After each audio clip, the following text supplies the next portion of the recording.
L'objectif, ça va être de parler aujourd'hui du marketing digital adapté aux TPE-PME, de voir comment l'utiliser. Merci Eric.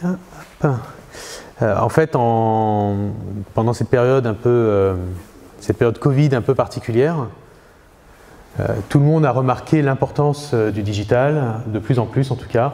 Beaucoup de personnes se sont demandé par quel bout le prendre.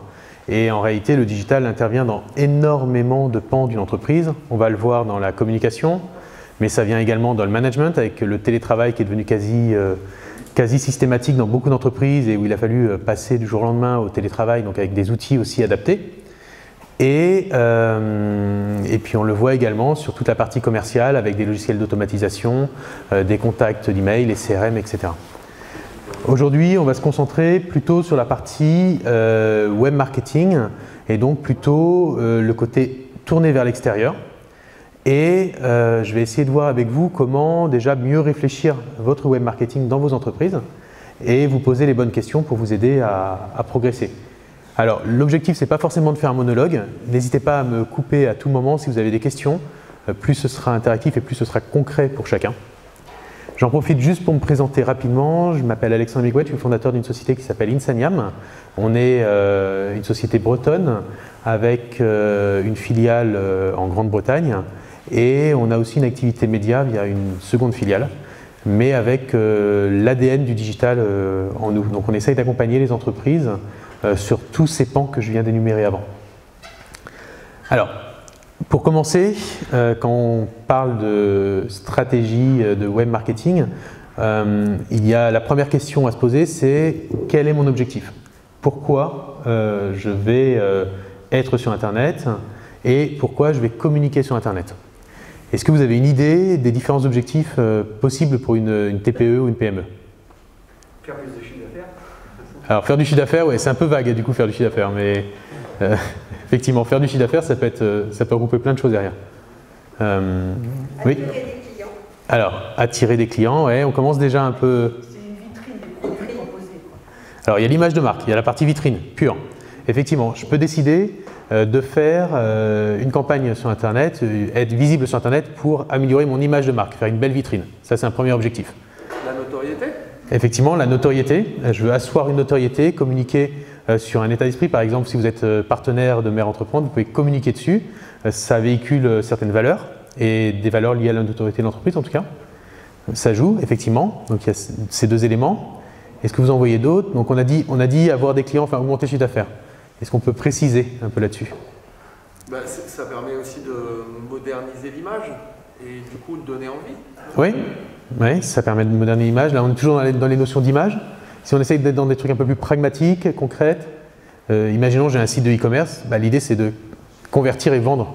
Et quand on a un site de e-commerce, on va vouloir chercher à avoir un panier moyen haut, à vouloir avoir un taux de conversion, c'est-à-dire le nombre de personnes qui viennent et la différence entre le nombre de personnes qui viennent sur le site et le nombre de personnes qui finissent par acheter. Et ça va être assez important pour un site e-commerce par exemple. Donc là, ça va être purement vendre en ligne. Vous voyez d'autres exemples? D'autres utilités pour une campagne? En traçabilité sur des produits, les consommateurs sont avides de savoir l'origine des produits, en traçabilité notamment. Effectivement, il y a toutes les questions de communication sur la notion, traçabilité, les notions RSE, en tout cas les valeurs, l'ADN de l'entreprise et son impact qu'elle va avoir et comment sont constitués les produits. Donc il y a vraiment un côté purement communicatif et de réassurance, on va dire. La réassurance, c'est important. Elle va se communiquer de plusieurs façons. On va pouvoir le faire donc effectivement avec de la transparence sur les produits utilisés. On va le faire aussi avec des témoignages. Les témoignages sont cruciaux. Je pense qu'on a tous conscience que les témoignages sont importants. Vous avez déjà certainement utilisé les témoignages pour aller voir un professionnel avant. On a besoin d'être réassuré. Et les autres formes de réassurance qu'on va pouvoir trouver, c'est également des logos avec des partenaires, des gens qui ont déjà travaillé, ou alors des cas concrets, montrer ce que l'on a fait. Donc là, on est vraiment dans de la réassurance, réassurer les gens sur ce qu'on sait faire. Il y a aussi de la conversion pure. C'est-à-dire que vous avez des formulaires de contact, vous allez avoir peut-être du contenu à télécharger, vous allez vouloir récupérer les emails des gens. Donc tout ça, c'est vraiment de la conversion pure pour pouvoir derrière avoir des actions commerciales. Donc c'est pour ça, on n'est pas loin d'augmenter le chiffre d'affaires ici. Est-ce que vous voyez une autre utilité? Ça peut être utile dans les boîtes du bâtiment en ce moment, pour donner une idée. Recruter, effectivement, recruter. Et on peut avoir une stratégie digitale uniquement pour recruter. Il y a beaucoup de boîtes, je pense particulièrement au bâtiment, mais c'est également le cas dans la coiffure par exemple, qui n'ont absolument pas besoin d'être sur Internet pour augmenter leur chiffre d'affaires. Il y en a même certains qui me disent non, j'ai pas envie là en ce moment d'augmenter mon chiffre d'affaires parce que je suis pas capable de produire, j'ai pas assez de monde. Donc on peut du coup désirer avoir une stratégie digitale pour recruter. Et donc c'est important, ce premier objectif, c'est si vous voulez mettre en place ou développer votre stratégie digitale, je vous invite à vous poser cette question-là, parce qu'elle est cruciale en fait, sinon vous allez partir dans tous les sens, et puis évitez d'avoir 50 objectifs, parce que ça commence à complexifier en tout cas votre démarche. Vaut mieux en travailler un premier, et puis aller jusqu'au bout, puis après à la rigueur en rajouter un second, et puis si aujourd'hui vous voulez par exemple vendre sur un site e-commerce, et que vous avez en même temps besoin de recruter, vous allez peut-être faire 2 sites internet, vous allez réfléchir comme ça en tout cas. Donc ça c'est effectivement la première base, c'est l'objectif. La deuxième question à vous poser dans une TPE ou dans une PME, c'est la question des ressources. Parce que qui dit TPE-PME dit pas forcément des ressources illimitées, vous n'êtes pas des grands groupes avec la possibilité de dépenser beaucoup de budget dans ces campagnes et vous avez besoin de retours un peu pragmatiques. Alors là-dessus, il va falloir vous poser la question du curseur. Où vous voulez le mettre? Le premier curseur, c'est vous avez du temps. Vous-même ou à un de vos salariés. Donc vous allez pouvoir passer vous du temps à développer ça. Vous pouvez être accompagné bien sûr avec des entreprises spécialisées, mais c'est vous qui allez produire la plupart du contenu, c'est vous qui allez alimenter et voire diffuser sur les réseaux sociaux en vous aidant d'outils, en vous aidant bien sûr peut-être de personnes qui peuvent vous aider à décoder le web. Ça c'est le premier, donc c'est-à-dire en gros moins cher, mais beaucoup de ressources humaines. Le deuxième curseur, ça va être un mix. Donc c'est-à-dire, ça reste pas cher, mais avec un peu de ressources externes. Ça va être des stagiaires, ça va être les alternants. En ce moment, jusqu'à la fin de l'année, il est encore possible de recruter un alternant avec un coût proche de zéro, avec les dispositifs du gouvernement face au Covid. Donc là, vous pouvez peut-être vous dire, j'ai pas le temps de produire, pas l'appétence de produire, plein de raisons, j'ai pas envie d'écrire. J'ai pas envie de faire des photos, etc. Eh bien, je peux décider de prendre un alternant ou prendre un stagiaire et puis pareil, peut-être me faire accompagner à côté et puis le coacher sur mon métier pour qu'il puisse faire ressortir l'ADN de mon entreprise. Je pense que ces deux méthodes, enfin ces deux types de gestion de ressources sont un peu les meilleurs. Pourquoi? Parce que en règle générale, dans votre entreprise, c'est vous qui maîtrisez l'ADN de votre entreprise. Et donc du coup, soit c'est vous, soit c'est quelqu'un qui est avec vous au quotidien qui peut au mieux communiquer et transmettre l'ADN de l'entreprise. Et puis après, la dernière solution, c'est j'ai pas du tout de ressources humaines, j'ai pas envie de m'embêter avec ça et j'externalise totalement. Et là du coup, le budget peut un peu exploser. Donc la deuxième question à vous poser après les objectifs, c'est celle-ci, c'est de vous dire où je mets le curseur entre ces trois éléments. Et en fonction de vos ressources, déjà, vous n'allez pas forcément adapter la même stratégie. Est-ce que ça va pour l'instant? Bon, super. Ensuite, il va falloir comprendre comment se déroule une stratégie digitale, comment on met en place du web marketing. Le premier point, en règle générale, il faut exister. Alors la plupart des entreprises existent, elles ont un nom, elles ont un logo, une identité visuelle, elles ont une existence. Ça souvent, hormis à la création, mais souvent c'est déjà mis en place. Donc pour ça, c'est déjà, vous pouvez déjà cocher tous la case, c'est bien. Ensuite, il faut avoir un site internet. Pourquoi il faut avoir un site internet? Parce que le site internet, vous en êtes propriétaire. Donc c'est-à-dire que comme le site internet vous appartient, contrairement à des réseaux sociaux par exemple, qui peuvent changer les règles à tout moment, ou Google qui peut changer les règles à tout moment, le site internet, vous faites un peu ce que vous voulez dessus. Et donc en fonction de l'objectif que vous allez avoir, vous allez faire un site internet qui correspond à cet objectif-là. Donc il faut bien se poser la question de comment j'optimise le site internet. Et c'est bien dans cet ordre-là. Pourquoi je vous le dis dans cet ordre-là? Parce que si vous commencez à faire un travail de web marketing et que les gens arrivent sur votre site internet mais que rien n'est optimisé, c'est comme si vous mettiez les radiateurs à fond, les fenêtres ouvertes. Ça ne sert pas à grand chose. Donc il est hyper important de penser au site internet au début. Et donc là, vous allez décider du type de site internet. Est-ce que je veux juste communiquer, me faire une réputation? Ça va être le cas par exemple des coachs, des conférenciers. Et dans ce cas-là, je vais plutôt faire un blog. Ou le cas par exemple également de Louis, tu as un blog de mémoire, non? Ouais, c'est pas toi qui l'alimente? Ok, on dira pas. Mais en tout cas, les personnalités publiques ou les gens qui veulent développer leur notoriété personnelle vont avoir intérêt à développer un blog et à l'alimenter. Quand on est plutôt du coup sur un autre type d'entreprise, la plupart, on va être sur des sites vitrines. Et sur ces sites vitrines-là, on va voir en fonction de l'objectif. Est-ce que je souhaite développer ma notoriété, donc je peux faire juste peut-être juste une simple page. Est-ce que si par exemple je suis dans l'hôtellerie, je souhaite faire en sorte que les gens réservent des chambres d'hôtel dessus, ou si je suis dans l'immobilier, est-ce que je veux que les gens puissent voir les annonces et puis prendre rendez-vous très rapidement avec moi pour pouvoir clôturer rapidement ce dossier, etc., etc. Il y a plein de façons de faire. Si je suis dans les cuisinistes, est-ce que je vais avoir intérêt à faire en sorte de mettre en place des modèles 3D, de faire en sorte que les gens se projettent au maximum pour encore une fois convertir et qu'ils contactent un de mes collaborateurs, etc. Donc toutes ces questions du site internet sont hyper importantes avant même de penser à être visible, puisque c'est quand les gens arriveront sur le site internet qu'ils vont remplir tel ou tel objectif. Pour un coach sportif, ça va peut-être être booker une séance en ligne pour au moins avoir le contact le plus rapide, le contact humain le plus rapide, parce que c'est intimement lié à la personne et donc c'est très important.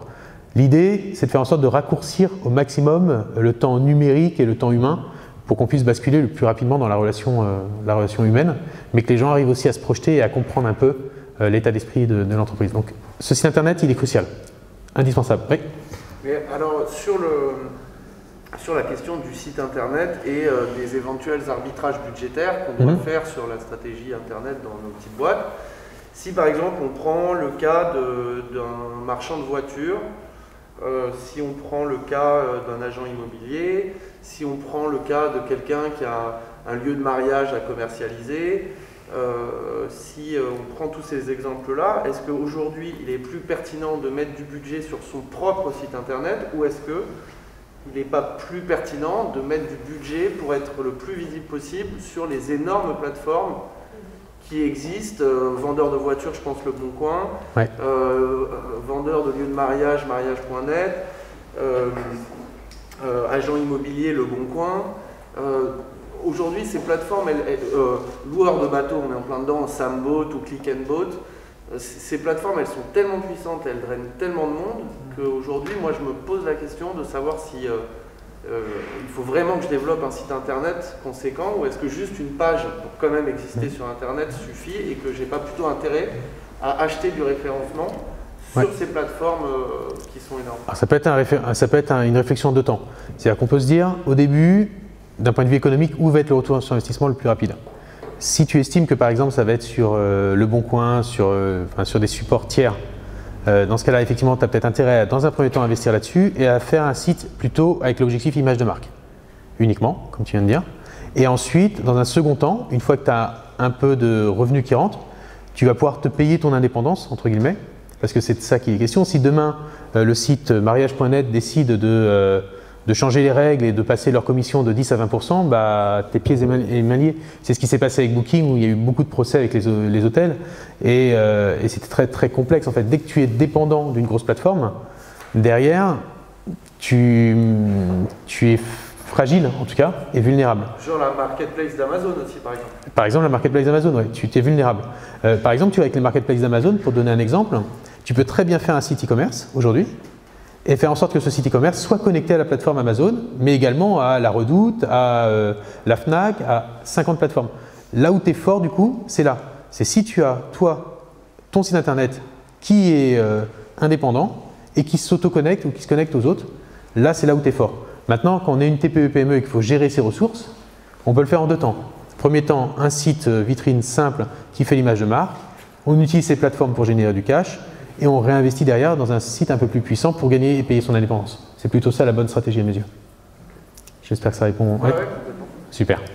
Si vous avez d'autres questions, n'hésitez pas à me couper. L'idée, c'est qu'on soit, encore une fois, dans les échanges et que ça vous soit utile comme échange.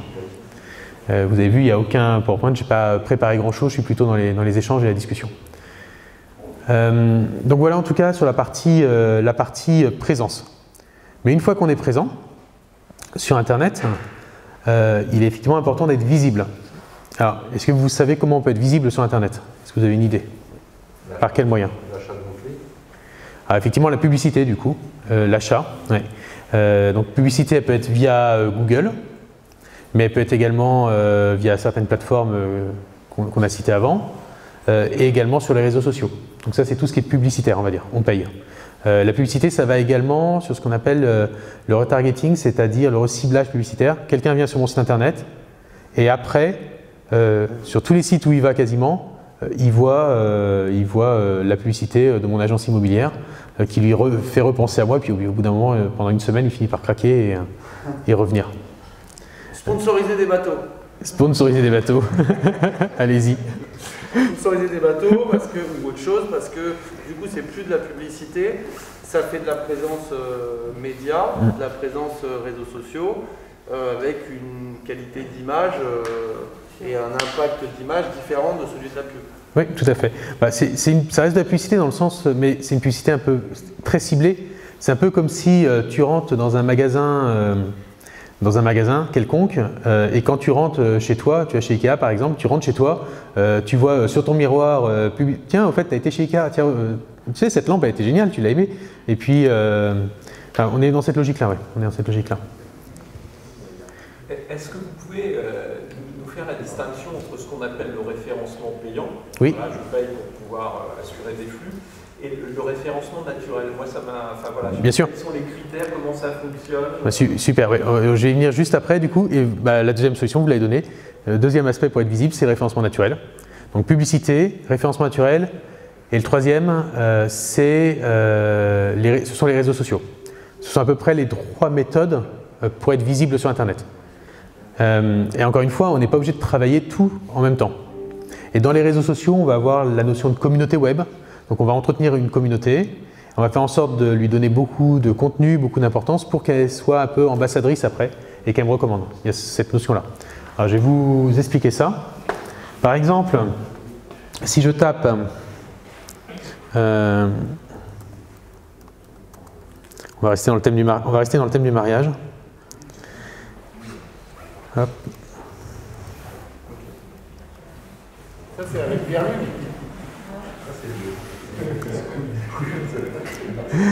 Si je tape contrat de mariage à Rennes, là je vais avoir par exemple dans les premières recherches, alors, il y a des bouquins d'Amazon, mais je vais avoir dans les premières recherches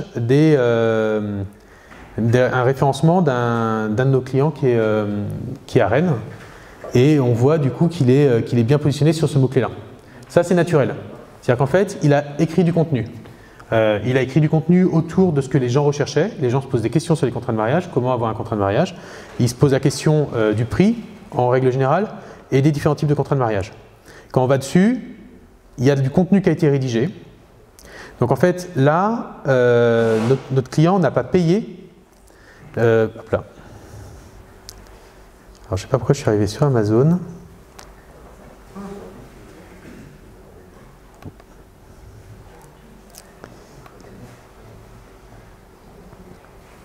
Voilà. Donc là, il n'a pas payé pour être premier dans Google. C'est juste qu'on a regardé ce que les gens cherchaient. On lui a expliqué comment rédiger pour plaire à Google avec tel et tel mot-clé. Et au final, quand on tape juste contrat de mariage à Rennes, il y a 2 articles qui arrivent dans les premières positions. Et donc c'est que de la rédaction et puis une optimisation technique du site internet, uniquement. Là, il n'a pas payé Google. Il a payé personne, enfin, hormis nos conseils, il a payé personne d'autre. Et il a rédigé lui-même. Donc là, c'est ultra puissant. C'est très puissant le référencement naturel. Je vais vous prendre un exemple très concret pour comprendre la différence entre le référencement naturel et la publicité. Le référencement naturel, c'est un peu comme du jardinage.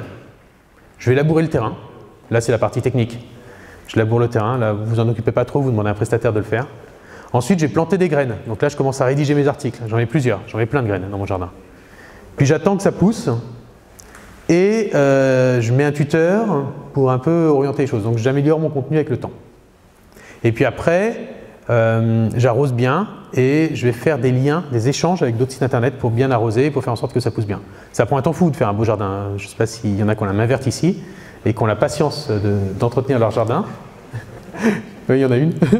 Non? Pas du tout? Ok. Et du coup, en tout cas, ça prend du temps. Ça va prendre beaucoup de temps. Mais ça, c'est le référencement naturel. Donc ça prend du temps, on écrit beaucoup, il faut que ça rentre dans les algorithmes de Google, etc. Donc il faut écrire un peu comme Google souhaite. L'année dernière, il y a eu 3000 changements d'algorithmes dans Google. Donc il faut aussi suivre ces changements. Après, l'autre solution, c'est la publicité. Donc j'achète des mots-clés pour être bien positionné. Et là, pour être bien positionné, par exemple, alors pourquoi il n'y a pas de publicité là sur le contrat de mariage, etc. C'est que les notaires n'ont pas le droit de faire de la publicité.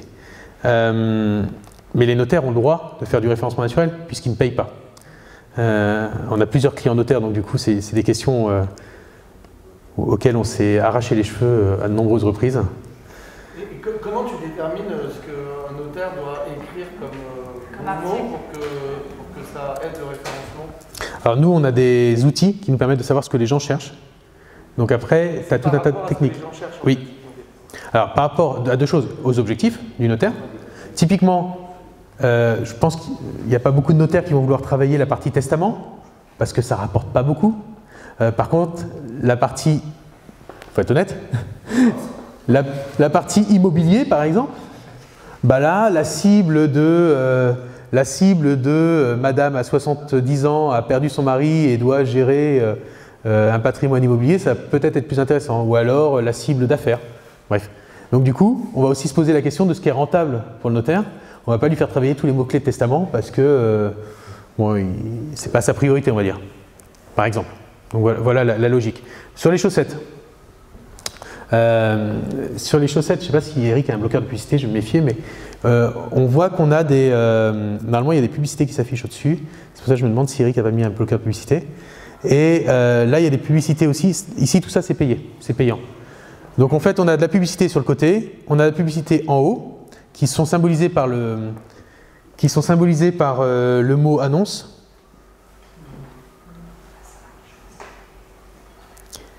Eric, tu vas avoir plein de publicités sur les chaussettes après. Ça ne te dérange pas? Et on peut en retrouver également en bas. Alors là, on ne les voit pas parce qu'il n'y a pas écrit annonce sur son Google ici. Je vais passer sur Safari. Je pense qu'il n'a pas dû mettre un bloqueur partout.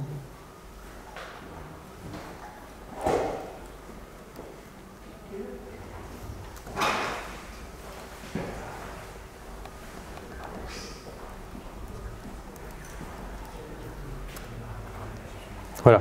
Tout le monde voit bien?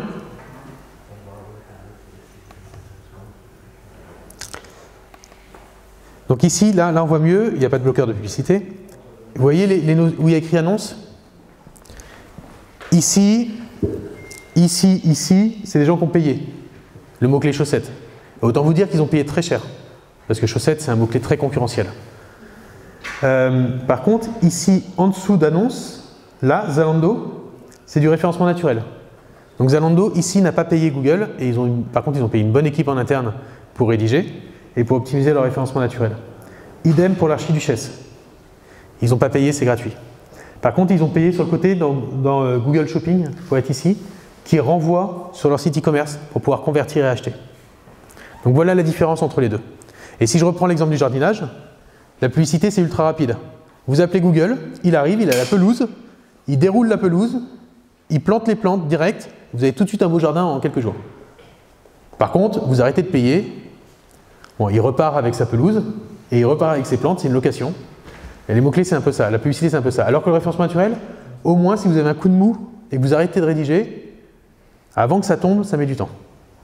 Comme un jardin, avant qu'il commence à partir un peu partout et à reprendre ses droits sur votre habitation, ça prend du temps. Vous voyez la différence un peu entre les deux? Super. Bon, alors du coup, après, il y a la question des réseaux sociaux à se poser. Et cette question-là, elle est importante puisqu'il existe de nombreux réseaux sociaux. Est-ce que vous avez des idées de noms qui vous viennent comme ça à l'esprit en réseaux sociaux? Il y a Facebook, effectivement. Instagram. LinkedIn. Alors Facebook, Instagram, c'est la même maison, ça appartient à Facebook, ainsi que WhatsApp, ça appartient à Facebook. Et vous pouvez également faire de la communication sur WhatsApp. Il y a un WhatsApp Business qui existe, qui est très pratique pour faire des listes de diffusion par exemple, ou pour communiquer avec un nombre restreint de personnes. On pourrait imaginer que tous les partenaires de Mère Entreprendre par exemple reçoivent une communication par Eric via WhatsApp, très simple et ciblée et de masse en fait. Donc là c'est très pratique avec les WhatsApp Business. Donc ça c'est les trois premiers. LinkedIn également, qui appartient à Microsoft. Il y en a un autre qui appartient à Microsoft qui est GitHub, qui est du coup un réseau social de développeurs web. Est-ce que vous en voyez d'autres? Twitter, oui, qui est indépendant. Qu'est-ce qui est mieux aujourd'hui d'ailleurs? Ouais, c'est une question d'objectif, on va en parler. On va en parler. Est-ce que vous en voyez un autre? Le truc. Ah oui, TikTok, t'as dit? TikTok? Non, j'ai pas dit, mais TikTok, effectivement. Ça, c'est pour les gamins? C'est pour les jeunes, ouais. C'est pour les très jeunes, les ados et ouais, plutôt ados. TikTok, ok. Snapchat, ouais. Qui est un peu en perte de vitesse. Mais oui. YouTube, effectivement. YouTube, c'est un réseau social. Avec le deuxième moteur de recherche après Google. C'est normal puisque YouTube appartient à Google. Ok, ben c'est bien, on a brossé. Après, il va exister des réseaux sociaux par thématique. On peut avoir en tête, par exemple, Ooze pour les gens dans la décoration. Il y en a d'autres. Voilà, un Messenger, c'est une messagerie, un peu comme WhatsApp. Ouais, c'est une messagerie, qui appartient à Facebook. Sauf que dans Messenger, il n'y a pas la notion Messenger Business comme il y aurait avec WhatsApp. Et la volonté de Facebook, ça va être de fusionner la messagerie d'Instagram, de Facebook et WhatsApp à terme. Ils ont déjà commencé sur Facebook et Instagram et ils vont fusionner pour avoir qu'une seule messagerie puissante. Ok, et donc après, effectivement, quel réseau social pour mon activité? Ça, c'est la bonne question. La réponse, elle est de savoir où sont vos clients. Si vous êtes très B2B et voire grand groupe, vous avez intérêt d'être sur LinkedIn. Si vous souhaitez recruter, alors quand je dis client, plutôt cible, si vous souhaitez recruter, vous avez intérêt aussi d'être sur LinkedIn. Si vous êtes TPE, mais un peu B2B quand même, mais TPE, Facebook fonctionne encore. Si vous êtes grand public, et du coup, on va être effectivement sur du Facebook. L'avantage, si vous êtes un peu homme public, politique, Twitter va être assez intéressant pour toucher des personnalités politiques ou journalistes. Si vous avez du visuel, ce qui est intéressant, ça va être Instagram pour faire plus. Alors, il faut savoir un truc, c'est que sur Instagram, la vidéo fonctionne relativement mal, mais la photo bien. Et si vous êtes très vidéo, vous avez la capacité de mettre de la vidéo, YouTube est intéressante. Alors, ça ne veut pas dire que c'est l'un ou l'autre. Et si vous visez les très jeunes, TikTok du coup est bien, mais il faut pouvoir se mettre en scène. Voilà, c'est un peu plus compliqué. Il faut savoir un truc, c'est qu'une vidéo sur YouTube peut rester très longtemps. La durée de vie d'une vidéo sur YouTube, ça peut être plusieurs années, ça peut être 7 ans par exemple. La durée de vie d'un tweet, c'est 7 secondes. Donc, ce n'est pas le même investissement. Et après, en même temps, faire une vidéo demande plus de temps que faire un tweet. Donc, des fois, avoir une belle vidéo de son entreprise, avoir du contenu riche en qualité, peut être intéressant et être diffusé sur ces plateformes-là. Et puis après, du contenu plus léger, sans trop de réflexion ou avec moins de réflexion, moins d'implication, peut être intéressant sur les autres réseaux sociaux. Un même contenu peut être utilisé à peu près 7 fois avant de lasser les gens sur les réseaux sociaux. Donc n'ayez pas peur de repasser un contenu sous une autre forme, mais un contenu plusieurs fois. Typiquement, là, aujourd'hui, on est en train de capter une vidéo de ce que je suis en train de dire. Elle va être réutilisée certainement à de nombreuses reprises dans des campagnes d'emailing, sur les réseaux sociaux, et peut-être que derrière, mes collègues vont en extraire une infographie. Peut-être qu'après, ils vont en faire un article de blog, un podcast. Bref, tout ce contenu-là peut être utilisé X fois et diffusé sur les réseaux sociaux ou par email. L'idée, c'est de se dire comment je peux être le plus économe dans la production de contenu, puisque si je parle d'un sujet, je reprends l'exemple des contrats de mariage, si je reprends le sujet des contrats de mariage, une fois que je l'ai expliqué une bonne fois les différents types de contrats de mariage, je ne vais pas pouvoir réinventer la matière sauf s'il y a des évolutions dans la loi, mais bon, c'est assez compliqué. Donc du coup, je peux très bien faire une vidéo explicative, soit filmer, soit ce qu'on appelle en motion design. Est-ce que vous voyez ce que c'est en motion design? C'est, vous savez, les vidéos un peu dessinées, où on explique les concepts un peu abstraits, compliqués. Donc on peut faire ce type de vidéo, mais également derrière on peut le décliner en podcast, juste de la voix. On peut également en faire une petite infographie. Alors l'infographie, ça va être des éléments clés qui sont expliqués, dans une image avec, de manière très ludique. Et puis je peux en écrire aussi un article. Je peux en écrire un article de blog donc sur mon site pour Google, et je peux en écrire aussi des extraits sur les différents supports de réseaux sociaux. Donc la question, et là ça fait une transition sur la question du contenu, puisque la question du contenu est cruciale sur Internet. C'est le contenu qui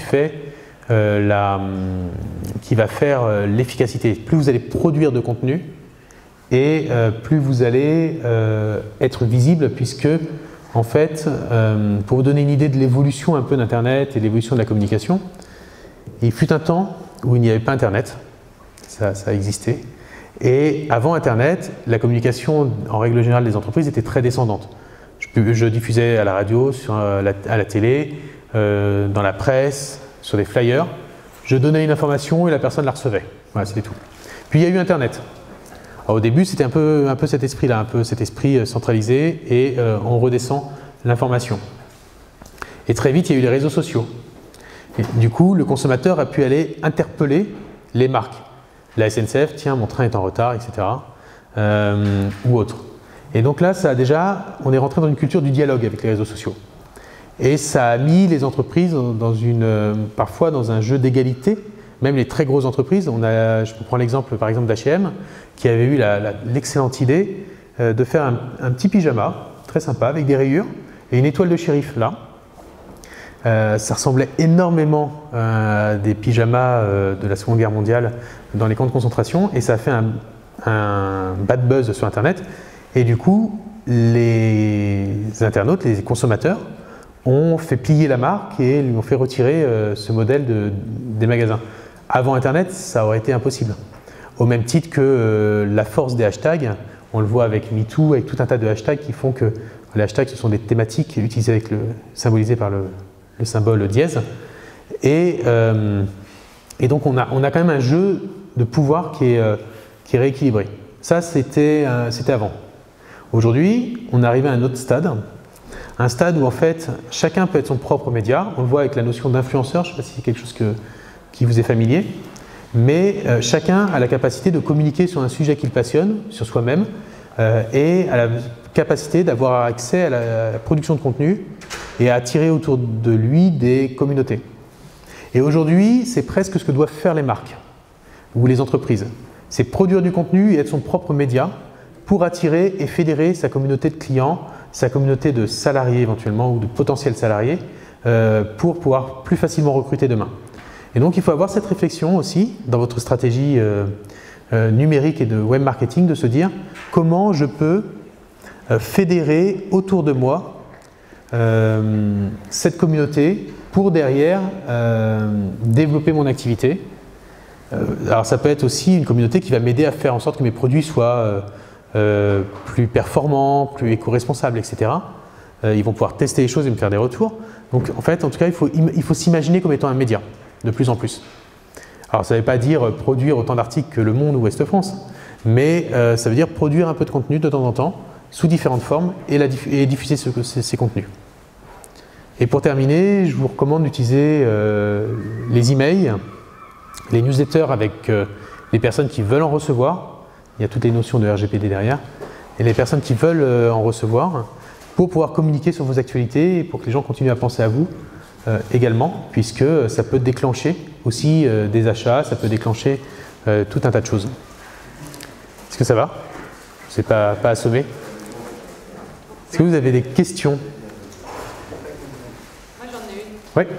Par exemple, pour le réseau, pour faire vivre le réseau Mère Entreprendre entre les activités sportives, de la jeunesse, mais aussi le côté business du réseau et tout. Aujourd'hui, on est sur Facebook, on a créé un icône sur LinkedIn Oui. Mais on le fait pas vivre parce qu'en fait on manque de temps, il faut qu'on cible en fait. Est-ce que par exemple pour Mère Entreprend, on a intérêt de rester sur Facebook ou de partir sur LinkedIn, en sachant qu'on ne pourra pas faire les deux? Parce qu'une question de temps, une question de... Après, tu peux avoir un outil, par exemple, qui diffuse sur les deux en même temps. Ouais. Et donc tu as des outils comme Buffer, comme Outsuite, comme HubSpot, qui diffusent sur 2, 3 ou 4 réseaux en même temps. Donc ta même information, tu peux la mettre sur les deux réseaux, sauf si ça concerne vraiment deux publics différents. Ça, c'est la première réponse. Et la deuxième, si tu veux fédérer une communauté, il faudra penser aux groupes. Sur LinkedIn, ça marche mal, les groupes, mais sur Facebook, ça marche assez bien. Et donc, tu pourrais créer un groupe Facebook sur une thématique et avoir des gens qui te suivent, en fait, et qui sont dans le groupe, adhérents. Comme ça, on a déjà, mais... T'as un groupe? Non, t'as une page aujourd'hui. On a une page, ouais.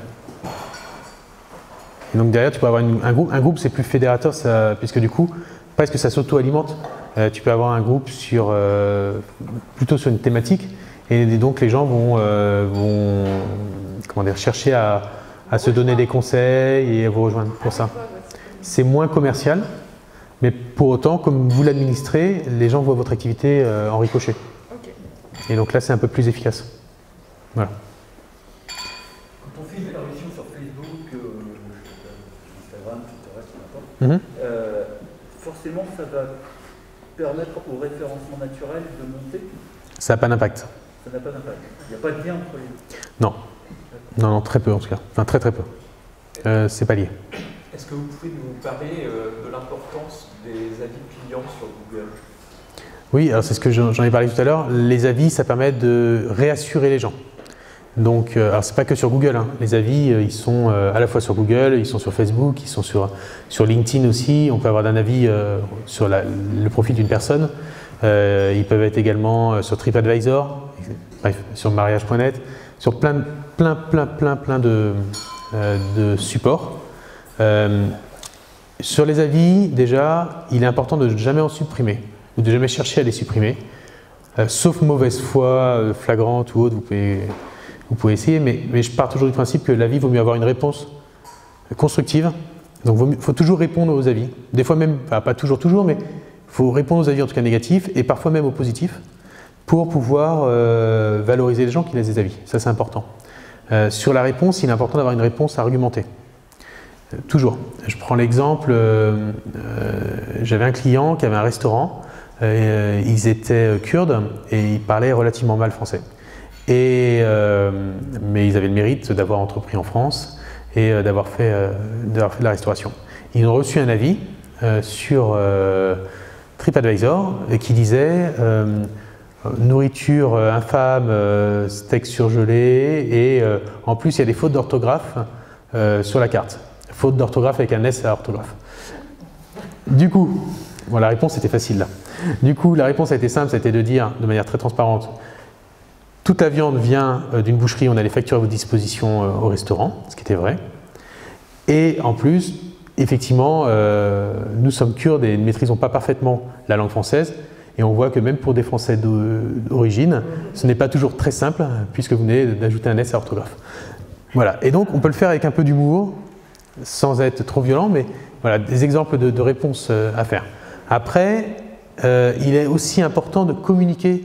C'est-à-dire que vous allez avoir les avis qui vont être sur Google, sur Facebook et autres, et il est important de les réutiliser.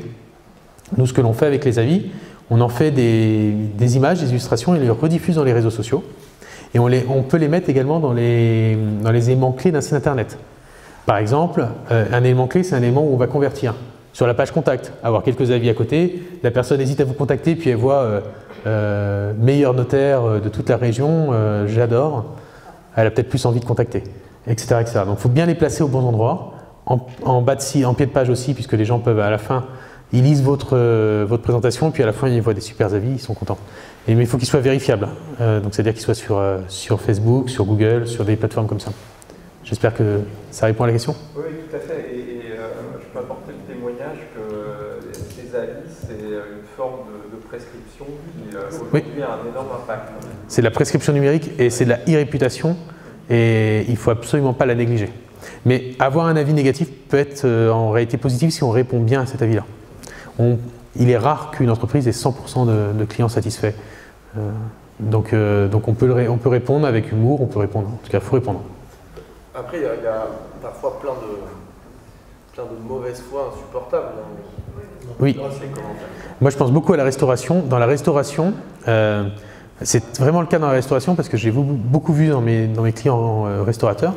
Quand ils reçoivent un avis ou quand ils reçoivent une note, vous m'entendez, sur Internet, des fois, certains qui sont habitués à avoir des notes d'excellence entre 9 et 10 sur 10, quand ils ont une note de 8, de 7 et qu'en plus en commentaire il y a écrit excellent, ça les blesse et c'est profond parce que ce sont des métiers de passion où ils mettent toute leur trip dedans et donc effectivement c'est compliqué mais il faut savoir aussi prendre un certain recul avec ça. La plupart des gens qui vont mettre des avis, et c'est aussi le cas, peuvent partir du restaurant en disant « Ah, c'était génial », arriver à la maison et mettre « Bon, cuisine bof, canard trop cuit, mais bon, l'ambiance est sympa ». Et voilà, et pour autant, c'est aussi, entre guillemets, un des problèmes d'Internet, c'est qu'on peut se cacher facilement derrière un écran alors qu'on ne l'aurait pas dit en vrai. Dans les pattes aussi. Ou alors la concurrence se tient dans les pattes. Mais dans ce cas-là, il ne faut pas hésiter de dire, c'est une question de réponse aussi. Il faut être transparent. Et la transparence paye toujours. Mais en tant que consultant, quand nous on consulte, il y a toujours une réserve. Est-ce que c'est fiable, la crédibilité, quoi. On y met un petit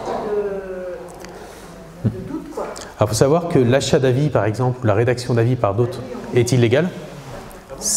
Oui, on n'a pas le droit d'acheter des avis positifs.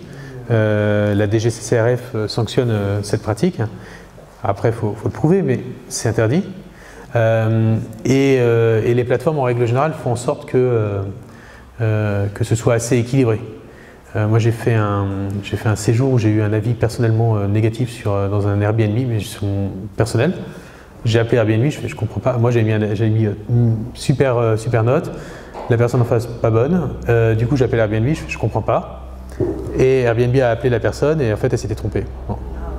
Donc ça peut arriver, mais dans ce cas-là, les plateformes, parce qu'un clic sur une mauvaise étoile, etc., peut arriver. Donc les plateformes négocient et peuvent aussi faire intermédiaire. C'est plus compliqué avec Google et Facebook parce que pour rentrer en contact. Par contre, ça marche bien avec La Fourchette ou TripAdvisor. Et du coup, quand on supporte pas cet écosystème internet, machin et tout, est-ce que c'est possible de Partir en mer 6 mois, ouais.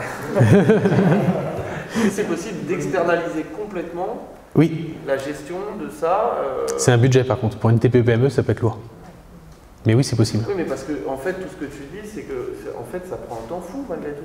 Oui. Parce qu'appeler le mec du Airbnb pour lui dire la plateforme, pour dire attends, là j'ai un mauvais commentaire, je comprends pas. Enfin, tout ça prend un temps fou, mais bon, faut savoir où appeler. C'est chronophage, oui. Ouais, c'est pour ça. Non, mais donc du coup, c'est possible de l'externaliser. Bien sûr. Nous, on le fait pour nos clients, par exemple. Oui. Ok. Et avec les mêmes objectifs et géré de la même manière que si c'était quelqu'un en interne. Oui. Oui. Par contre, du coup, ça demande quand même pas mal de... on est obligé d'avoir un contact avec notre client pour qu'il nous donne les infos. Ouais. Parce que tu vois, par exemple, s'il y a un avis négatif, on va l'appeler, on va dire qu'est-ce qui s'est passé pour avoir le contexte. Ok, très bien, après on gère. Mais on est obligé d'avoir... Dans tous les cas, tu es obligé de participer un minimum. Et du coup, ce genre de prestation, ça se chiffre comment en fait? Ça se chiffre C'est du temps. Nous, on fonctionne au temps. D'accord. Et vous faites de la formation pour ça là? Et on fait de la formation également, un organisme de formation et ça permet aux gens aussi d'y voir plus clair. Ouais.